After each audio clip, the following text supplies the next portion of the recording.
Hi guys, and welcome to my WWE Elimination Chamber 2023 review. So yes, earlier this morning we had the Elimination Chamber. I was going to do my review when it finished about 4 o'clock here in the UK, but I was just too tired. 4 o'clock in the morning, so I just thought I'll do it later on in the day. So I've just woken up now. For the most part, it was a really good show, wasn't it? Yeah, fantastic show. We got a really good Elimination Chamber match. We got some great other matches too, and the main event was absolutely fantastic. So yeah, let's get to it. So I have 5 matches to talk about. So to start off, we had the women's Elimination Chamber match. Yes, who will go on to face Bianca Belair for the Raw Women's Championship at WrestleMania 39.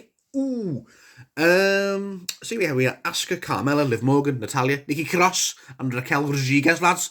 And it was good. It was good. I will say this match wasn't amazing. It's definitely not one of the better Elimination Chamber matches I've ever seen, but it was okay. It was okay. It had some good moments. I'll just briefly go over the good bits of the match. I won't go over like who entered and all. I'll do that in a minute. But yeah, Nikki Cross, she hit a few funny spots. Like she performed a crossbody from one of the top of the pods onto all the other competitors. That was funny. Raquel Rodriguez, she like drove Nikki Cross through one of the chamber pods. Like that was cool. She brought her back and pinned Nikki Cross for the elimination. Nikki Cross was only in it for a little bit. Liv Morgan performed like a sunset bomb off one of the pods on Raquel Rodriguez. That was cool. The way they eliminated Liv Morgan was cool. Asuka hit like a submission on Liv Morgan, while Natalya had her in the sharpshooter too on Liv Morgan. Liv Morgan was just passed out, but she was like smiling as she does. Yeah, that's cool, isn't it? Yeah. Then Carmella hit a super kick on Natalya to eliminate her, and then the final three, were Asuka, Carmella, and Raquel Rodriguez. And Asuka and Carmella like double teamed to eliminate Raquel Rodriguez, and then it was just Asuka and Carmella at the end. I was like, yeah, well, Asuka's obviously going to win. And then yeah, she hits the Asuka lock on Carmella to win. So yeah, it was a good match. Some of the eliminations were quite quick and a bit weak. Like it went 19 minutes, but for an elimination chamber match, that is quite short in my opinion. Like the first elimination came after just 11 minutes, and then the other 1, 2, 3, 4 eliminations were all within 3 minutes of each other. So it just felt very rushed to the ending. But fair enough, Asuka wins, and there were some good spots. Raquel looked quite strong, and Natalya looked quite strong, but with the Montreal home crowd supporting her. And Carmella was in for quite a little bit too. But yeah, Asuka wins, as probably most people thought she would. I did predict Raquel Rodriguez, because I thought maybe they'd give her the big chance. But I'm fine with Asuka, even though, she's already had 2 world title matches at WrestleMania with Charlotte and Rhea Ripley. So like, did she need a third? Did she? I mean, at this point in her career, she's probably. I just feel like they should have given it to a younger talent, was it with Raquel or Liv, to give them the big push. But no, we're going to get Asuka and Bianca at WrestleMania. Should be a very good match, and maybe Asuka will be the one to dethrone Bianca. We'll see. But yeah, it should be a good match, and I'm happy for Asuka. So yeah, the match itself was okay, but I think the eliminations were just a bit too quick and but yeah. Okay, next up was the singles match with Bobby Lashley going up against Brock Lesnar. And yeah, just as always, these two had a very short finisher fest. It's just, at this point, it's their third match. This is all they can do, I guess, because they can't be... Brock and Bobby just can't have a long technical match, can they? Because they're just 2 big boys. They're just going to beat each other up and hit a bunch of finishes. So again, that's all that really happened. It was only 4.5 minutes. I mean, I wasn't expecting much, because obviously their Crown Jewel weren't particularly great. So yeah, to start off the match, Lashley hit 2 spears on Brock for near falls. Then Lashley tried to get in the hurt lock, but Brock escaped and followed up with 2 F5s for near falls. And then in the closing moments, as Bobby had the hurt lock on Brock was about to pass out, and then Brock broke the submission with a low blow to force a DQ. So Bobby wins via DQ. I was like, oh, for God's sake. Like, what another stupid finish. Can these 2 two guys just have a good finish. Anyway, yeah, and then Lesnar broke, like I said, then Lesnar just got annoyed and he hit an F5 to the referee, then he hit an F5 to Bobby Lashley through the announce table, and then afterwards Lesnar delivered another F5 to the referee. He just like went crazy. I'm like, well, why is Brock going crazy? You caused the DQ, you idiot. So yeah, we'll see. Is this feud going to continue? But then where does that leave Bray Wyatt? Because Bray Wyatt challenged Brock or Bobby for a match after this match. So I was like, okay, I guess we'll see on Raw or SmackDown next week, but not great. So yeah, the show didn't get off to a great start. I thought the chamber match with the women was a bit disappointing. It still was good, but not great. And then Bobby Lashley and Brock was just, yeah. But then the last three matches was where the show got really good. So then we got a mixed tag team match with Beth Phoenix and Edge going up against Judgment Day, Finn Balor and Rhea Ripley with Dominic. This was a really fun 13.5-minute tag team match. I really enjoyed it. Had some great spots, some really close near falls. I really enjoyed it. Beth Phoenix looked great, considering she hasn't wrestled in over a year, and she's in her early 40s. She looked fantastic, Beth Phoenix. She performed like a cool top rope superplex on Rhea Ripley. A lot of Dominic kept coming in every now and then to try and cost some distractions. Beth Phoenix, then she kicked Rhea Ripley into Finn Balor, and then she tagged in Edge, and Edge and Beth Phoenix applied the educator on Balor and Rhea Ripley. That was cool, but then Mysterio handed like brass knuckles, or Dominic Mysterio, sorry, he handed brass knuckles to knock Edge out. However, Beth Phoenix broke up the pin, thank goodness, so that they didn't win with a cheeky win. And then Rhea Ripley and Beth Phoenix, they both performed simultaneous power bombs on Edge and Balor. That was really cool. Boom! Then outside the ring, Beth Phoenix performed like a grand slam on Rhea Ripley. Beth Phoenix was great, man. And then Balor performed a sling blade on Edge and went for a shotgun dropkick, but Edge countered with a spear. And then Edge and Beth Phoenix performed the Shatter Machine on Finn Balor to win the match. So really good, really fast-paced, fun tag team match. Really enjoyed it. And Edge and Beth Phoenix win. They get their revenge from Extreme Rules last year.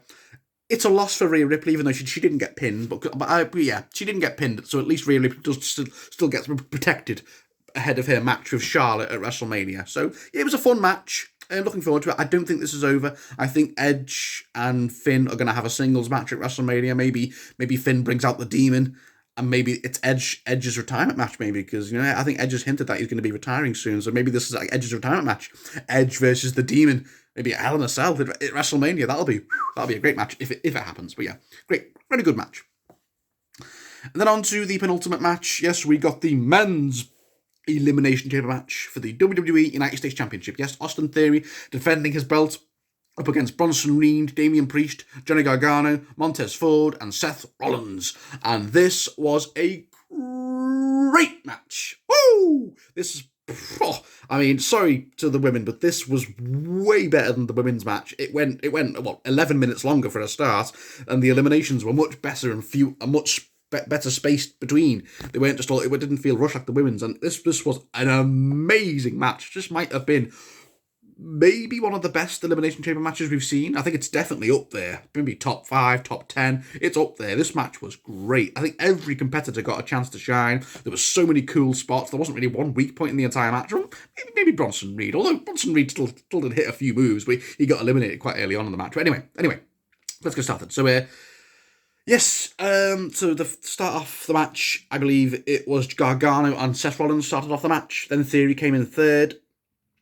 So Gargano and Rollins, they slammed Theory into the walls of the pod multiple times before Damian Priest came in fourth. Then all four competitors traded shots before Seth performed a superplex and a Falcon Arrow on Damian Priest for a near fall. Then afterwards, Bronson Reed entered fifth and just dominated everyone because I guess he's a big boy, so I guess they want to push him strong. I mean, he was never going to win, but he performed like a double Samoan drop on Seth and Johnny Gargano. That was really cool. And he pinned Rollins for a near fall.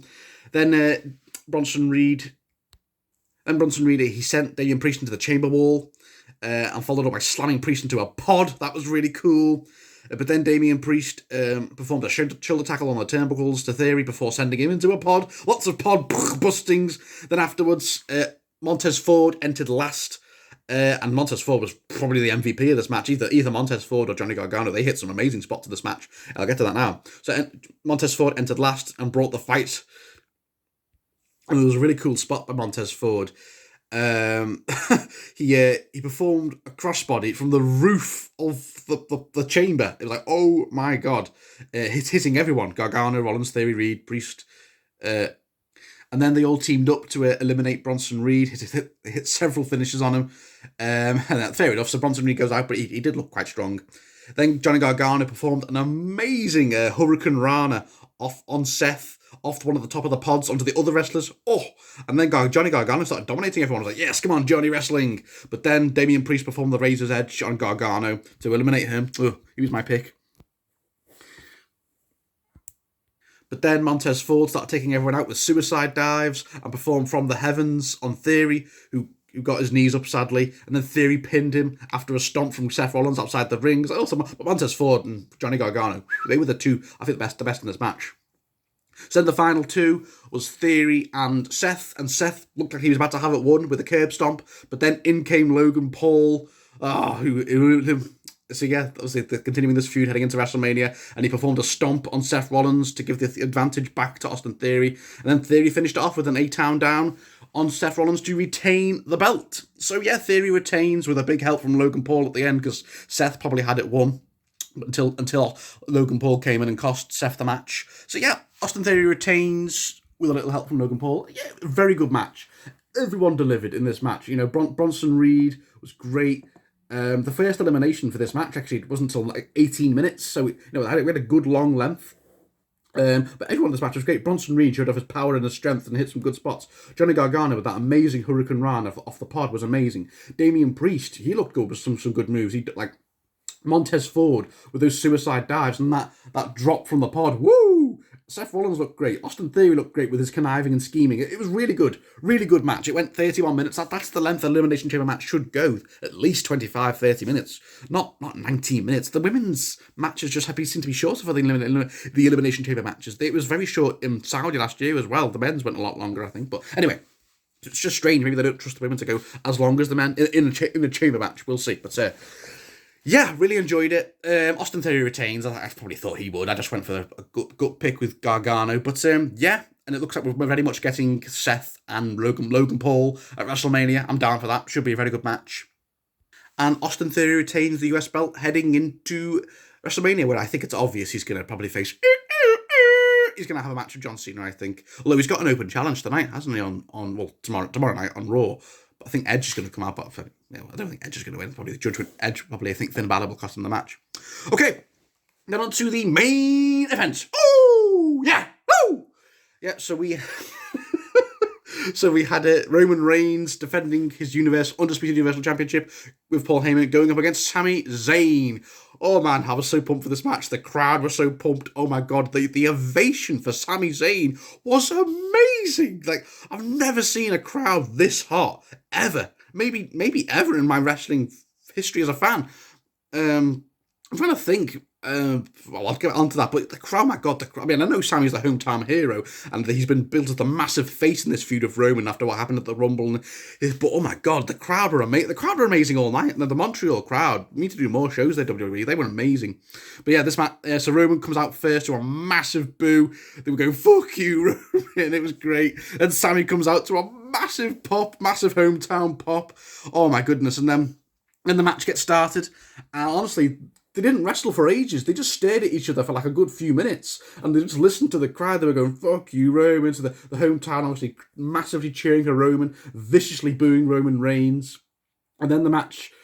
and this was great. This was a great 30-minute match. And I really, really enjoyed it. And there were some close bits where I was like, oh my God, is Sammy actually going to win? Some very close falls. But it was heartbreaking at the end. But I'll get there.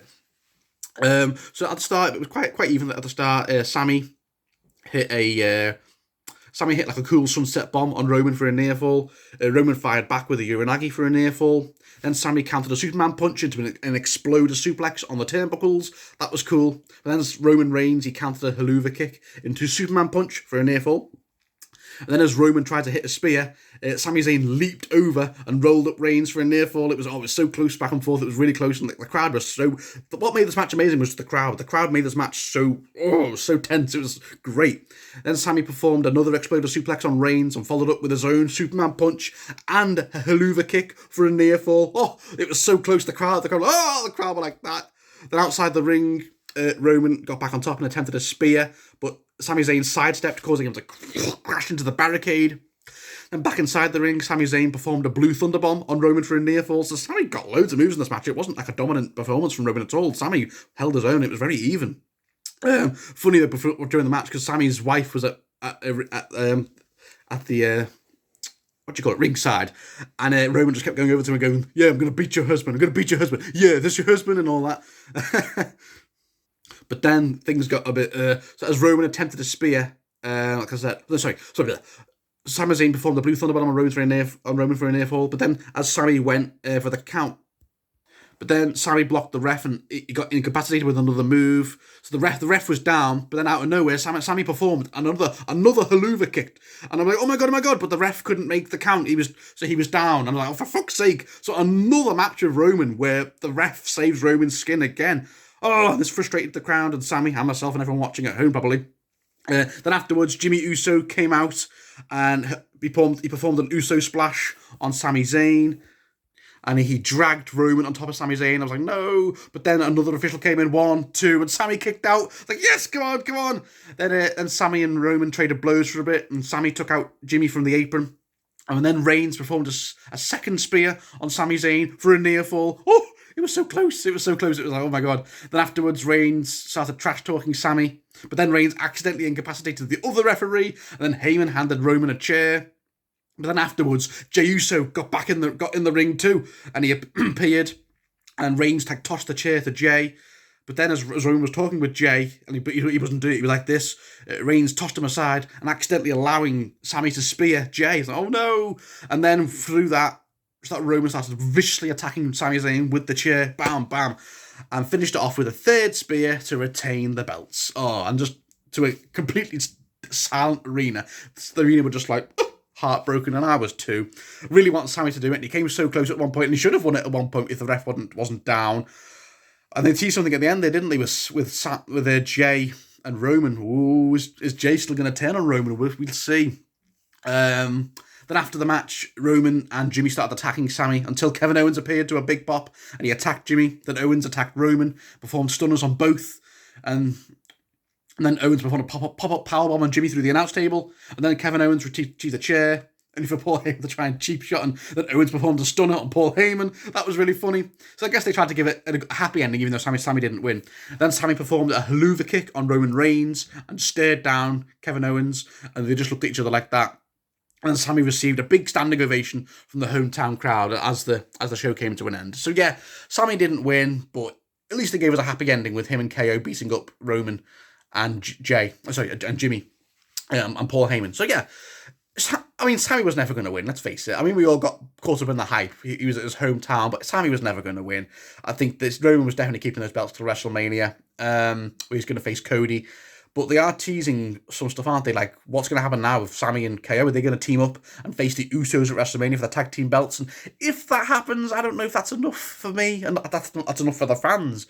But with how far they've come with Sami Zayn, is that enough for him to just beat the Usos with Kevin Owens at WrestleMania? I think fans want to see him in the main event, maybe again. Maybe he inserts himself in that triple threat. He inserts himself into a triple threat with Cody and the Roman. We'll see. But yeah, and then where does this leave Jey? There's still a lot of questions to be answered. What's going to happen with Jey on SmackDown? We'll see. But on the whole, really, really good show. The crowd were amazing. The only weak points really was Brock and Lashley was the women's chamber match was okay, but not great. But everything else was amazing. The mixed tag team match, great. The men's chamber match, one of the best I've seen in a long time. Roman and Sami Zayn, which is a 30-minute slobber knocker, loved it, and the crowd were amazing. So yeah, guys, fantastic show. What were your thoughts on Elimination Chamber? Comment below, let me know. What's your predictions? Are you guys looking forward now? Because we're now completely on the road to WrestleMania. WrestleMania is in just over a month's time. Can't wait for WrestleMania 39. Thank you all for watching, guys. Oh, I hope you all enjoyed Elimination Chamber. Comment below. What did you think? Comment below. Let me know. And I'll see you all very soon. Bye, guys.